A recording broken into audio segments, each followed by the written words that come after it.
দেখুন আজ আমাদের দুপুরের মেনু ভাত, ফুলকো শাকে বেগুনে বড়ি দিয়ে চচ্চড়ি,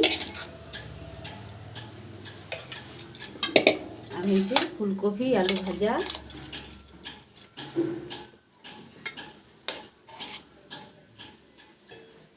সিম ভাজা, আর হচ্ছে কপির ঝাল,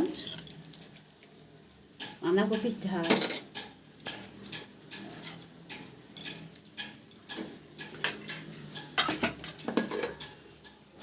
যে মাছ, বিলাতি দিয়ে সরষে বাটা দিয়ে মাছ,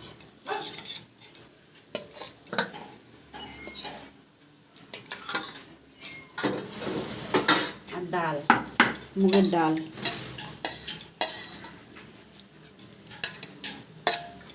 এগুলো আজ আমাদের দুপুরের মেনু। কেমন লাগলো বন্ধুরা জানাবেন।